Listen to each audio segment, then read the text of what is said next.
Hello, my name is Ben. And my name's Josh.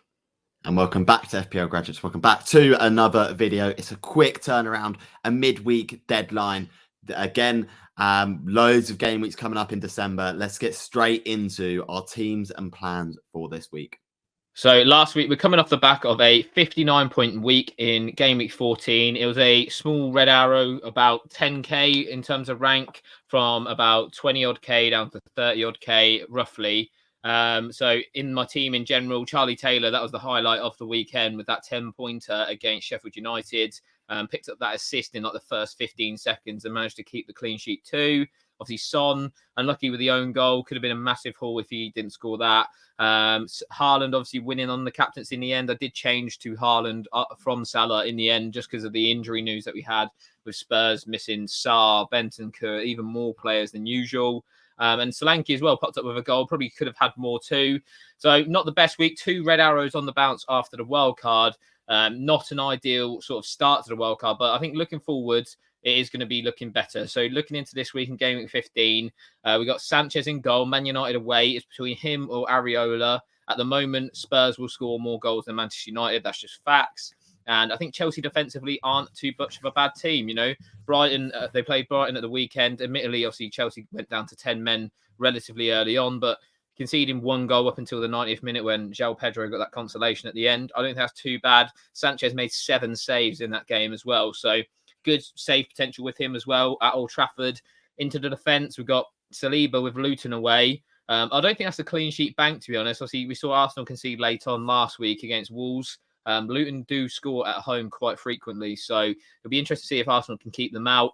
Fabian Schär, obviously, I benched him last week for his clean sheet. He's back into the team. Everton away. Obviously, Everton do struggle to score goals, so I'm hoping Newcastle can keep them out. And then it'll probably be the last week for Tyreek Mitchell and my team. Crystal Palace in general, just sort of really disappointing. Had Eze a couple of weeks ago, he got injured, and then obviously Mitchell and Crystal Palace didn't keep a clean sheet at the London Stadium either. Bournemouth at home, I still don't think they'll keep a clean sheet there, but he's the best of the bunch at the moment. What's your thoughts on that defence, Ben? Yeah, I think the keeper choice is the right decision to make there with Sanchez. I do think Man United struggled to score goals compared to Spurs. The rest of the defence looks solid this week. And like I said, Mitchell, one to move out in the coming weeks with the fixture turn for Palace. But other than that, yeah, really solid, covering the main couple of defences there in Arsenal and Newcastle as well. So no complaints at all from there. Yeah, and then moving on into the midfield, playing the 3-5-2 this week. We'll start from left to right. Jarrod Bowen, obviously, he came back last week against Crystal Palace. Looked relatively threatening, nothing too crazy. Obviously, he's playing sort of as that number 9-ish with Kudus. They're sort of interchanging a little bit. So it's hard to sort of say where he's playing all the time, but I'm sure in this run of fixtures, obviously Tottenham away is not necessarily a bad fixture if you're an attacker. Their defence does concede a lot of goals at the moment.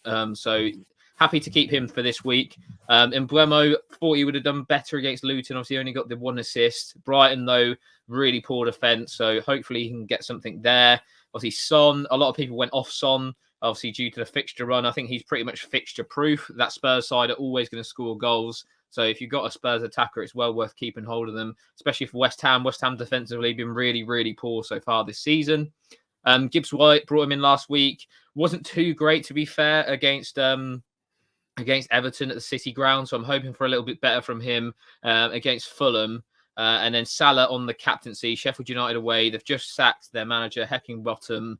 Obviously, Salah didn't score at the weekend, did get an assist. So I think the goals will be coming for him. What's your thoughts on that midfield, Ben? Yeah, I mean, I'm sort of split into minds because obviously Gibbs White is a good pick in theory, but he's competing against a lot of other midfielders at that price point that are doing quite well at the moment. So hopefully he can sort of get into the swing of scoring some points for you. Son, I think, is a good hold as well. West Ham at home, and we showed last week he can score against anyone. He scored against City, albeit he also scored an own goal, but he got points on the board. Bowen also, I think, is a good hold as well, just for the position that he's playing. Spurs away is like a perfect fixture for West Ham in terms of attacking potential for him. And then Salah captaincy, I can't argue too much with that just because of how bad Sheffield United have been so far this season. Yeah, and then moving up top, we've also got Haaland on the vice against Villa away. One caveat with the City assets is that Rodri will miss that game. So every game that he's missed so far this season, they did lose. So that could be a big problem for them going forwards into that fixture. Obviously, they're missing Grealish as well through suspension, and Doku came off early as well in that game. So there is a few injuries / suspension worries for City going away to Villa, which Villa are very, very good at home. And then I've got Dom Solanke as well, Crystal Palace away. I've been pretty happy with him since bringing him in, to be fair. Only the 1 goal in 2 games, but he's been in and amongst the areas where he needs to be to score goals, and lucky not to get a brace, as I said earlier. So yeah, I'm happy to have him for that Palace away fixture, and I'll probably keep him for the next potentially 4 to 5 game weeks up until we get into the new year. And then onto the bench as well. As I mentioned, Areola, Tottenham away, will be benching him this week as that West Ham defence is not great. Charlie Taylor, Wolves away, not the most terrible of fixture, but first on the bench is quite a decent position for him. Cameron Archer, as we mentioned, Sheffield United just really poor at the moment, not helped by the red card at the weekend, admittedly, but yeah, I don't think they're going to be getting many goals at Anfield. And then Harry Maguire, Chelsea at home. I don't think that's necessarily a bad fixture, too bad anyway, for United. I think defensively they have been okay.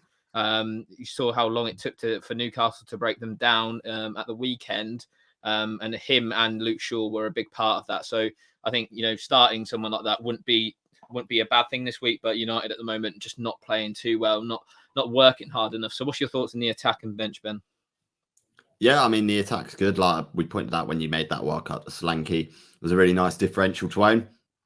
I agree with the Haaland one as well. There's going to be a lot less players feeding him, and Villa are so good with playing their line. It's going to be difficult for Haaland to get the chance for sure. And then obviously on the bench, Taylor, yeah, he's one of those players. He got 10 points last week, but you can't expect that every week from him. He's a £4 million defender. And then, yeah, the keeping decision as well, I think is the right one to make too. What are your sort of transfer plans going forward? Is there any sort of moves you're looking to make? So for this week, I was planning to hold the transfer, just sort of roll it into next week. Obviously, the deadlines are quick and fast at the moment, so I'll leave it at the moment. I think Jared Bowen, I'll give the benefit of the doubt. I think he's the most likely that I would have took out this week, just because of the plays that you could afford with that sort of price tag. Tempted by maybe a Liverpool attacker on top of Salah, like Luis Diaz, potentially in that slot, but I think for now I'll keep Bowen, and then it allows me more flexibility going into the future game weeks. Obviously, we've got a blank game week in game week 18, so Mbeumo and Haaland won't be playing that, so I need to filter in some players who will be able to start in game week 18, hopefully get me some points. And yeah, I think Cole Palmer is obviously someone that we talked about last week in terms of that midfield role. He'll definitely be coming in for Gibbs White in a couple of game weeks' time, just before that game week 18. So then Chelsea's fixtures really begin to turn. And obviously, he picked up a knock at the weekend as well, which was sort of beneficial that I went with Gibbs White in the end for that +1 point. So hopefully going forward, we should be looking a bit better. So moving on into my team, and we're looking in terms of transfers. We've got 2 free transfers at the moment, and I'm probably looking to make 1 transfer this week and roll the other for next week. We'll get into that a little bit sort of further into going through my team. So to start off in goal, Areola, Tottenham away, like Josh said, it's not the best fixture. I think he's going to concede goals. I may have to sort of swap him out for my sub keeper. Tsimikas in the defence with Gay and Gabriel. So quite similar to Josh in the fact that I've got Gay, Gabriel, 1 Arsenal, 1 Palace. Yeah, I'm quite happy to hold Gay for 1 more week before potentially moving him on. Gabriel, I think he will get the run of games now. We've seen he's sort of starting to get that run again. More confident that he's not going to get benched now. And Tsimikas, like Klopp said, he's getting a run of games now as well. And Sheffield United away is a good fixture. Josh, what are your thoughts on the defence and keeper for this one? Yeah, it's a good defense. Obviously, Tsimikas is quite dangerous. Obviously, got another assist at the weekend, despite conceding 3 goals. So, yeah, he's a really solid pick. And as long as he remains first choice and doesn't get rotated, he should be in most teams, that's for sure. And yeah, Gahey and Gabriel, see, same defenses there as my team. So decent picks there. Just Areola. I know a lot of managers obviously have him because of the cheapness on him. I'm sure you'll probably speak about potential transfers going forward, but yeah, having someone with Areola, I think, going forward is going to be really important just because of how poor West Ham have been defensively. Okay, so moving on into my midfield, and it's the same midfield as it has been for a few weeks now. Fairly template, but a couple of differentials in there as well. Son, like I said on Josh's team, he's a fairly good hold for me. I'm quite happy with him, even without the likes of Maddison and all these injuries that they've got. Son's still going to produce in that number 9 role. And Buemo, I'm hoping for a little bit more against Brighton away, like Josh said as well. Their defence, Brighton, isn't the best. So I'm hoping for a return there. Saka looks to be sort of having a little uptake in form. He had a little bit of a slump in terms of stats. Looked a little bit better last game week. I'm hoping he can capitalise on that. Luton away. So hoping for some returns there.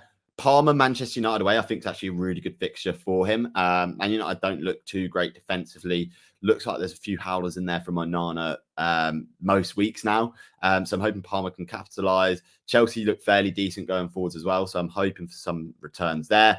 And like Josh said, he had a bit of a knock at the weekend, so it wasn't risked, but I think he will be played and will be starting against Manchester United. That game's too big for him not to start.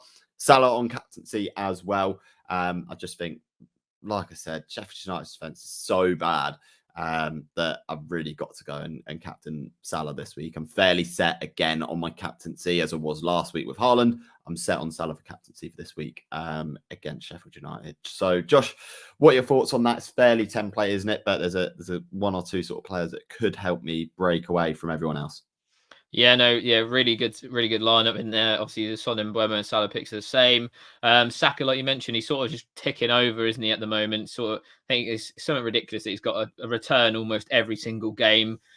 Pretty much, if you sort of spread the returns out across the season so far. So steady and Eddie sort of thing with Saka. Palmer is interesting, like you say. Obviously, he had that slight knock, so it's just a sort of, is he going to get 90 minutes? There we're not obviously too sure, but I think he is a pretty safe pick in terms of a start. The only sort of caveat to that would be the potential return of Nkunku at some stage. It's sort of waiting in the wings. It almost seems like we're not really getting any sort of clear information when he'll be in, but I don't think that should affect his minutes too much. And then we'll go to my strikers and my bench and the rest of my sort of transfer plan. So Haaland and Watkins up top. I think Manchester City, with their defensive record so far this season, are fairly fragile. And with no Rodri, like Josh said, they haven't won a game where Rodri hasn't played in the Premier League so far this season. So I'm fairly confident on Ollie Watkins. He bagged a good haul at the weekend where many were expecting that he wasn't going to play at all. So I'm really happy with that. On the bench, we've got Branthwaite, who got a 9-pointer last week for me, but was on the bench. So a little bit frustrating with that, especially with sort of Palmer picking up a knock and then coming on for a 1-pointer. Wasn't ideal at all. Nuri, it looks like he's going to miss this game week, but should be back for next game week. So as it stands, I'm happy to hold him for now with the fixtures and the way Wolves are playing. I can see myself holding on to Nuri for just a little bit longer. And Strakosha is the transfer that I'm looking to make out this week. I'm looking to bring in Dubravka with the news that Pope could be out for quite a while. I'm fairly sort of confident on bringing Dubravka in. I think he'll be first choice for Newcastle until at least January. So I'm really happy to sort of bring him in at 3.9. Can't really complain too much. Not too much risk. And it would probably mean that I start him against Everton away over Areola, who obviously has Tottenham away, a little bit of a tougher fixture. So, Josh, that's a team. That's the transfer plans. What are your thoughts? Yeah, I love the front two. Watkins is someone who I haven't owned all season, and he is sort of getting me every week at the moment with his hauls, especially that last minute goal at the weekend that really sort of killed me off a little bit. So, really good asset. I think Man City at home is a fantastic fixture for him. I think you got to sort of, obviously on paper it's down as a red fixture, but if you take the sort of situation as you mentioned with sort of the Rodri sending off, how good Villa are at home, I'd be really shocked if he doesn't return in that game. Man City seem to concede all the time at the moment. I think in the last 3 games they conceded like something like 9 goals, or 4 games 9 goals. So yeah, their defense is not great either at the moment. In terms of the transfer, I think that's probably the best transfer you could probably make this week. A lot of people seem to be worried about Newcastle potentially going into the market for another keeper in January. I don't even think that would be the case, because they have Dubravka, who could be a potentially starting Premier League goalkeeper for most of the bottom half of the league, in my opinion. And then they have Karius as well as a backup. So I don't think that will be the case. De Gea will want way too much more money for them to go and get him over there. So it's a good little transfer. And then, like you say, a little bit weak on the bench this week. But hopefully you wouldn't have to use it too much. And then by next week, you've got Ait Nuri back fit and available. Yeah, I don't anticipate sort of any benchings really for my team. Maybe you can argue for historical reasons, Gabriel, maybe Simicast as well, but should have more than enough sort of there with Branthwaite to be able to cope with that. So yeah, the transfer of Strakosha to Dubravka will probably happen anyway. That wraps up our game week 15 team selection videos. Let us know if you think we're making the right transfers, right captaincy decisions in the comments. Do you think Haaland will still bag against Aston Villa more than Salah will at Sheffield United? I'm not too sure, but we'll have to wait and see. Yeah, and as always, please remember to like, comment, and subscribe to the FPL Graduates channel. And as always, I've been Ben. I've been Josh. And we'll see you guys Later. Have a good game week, everyone.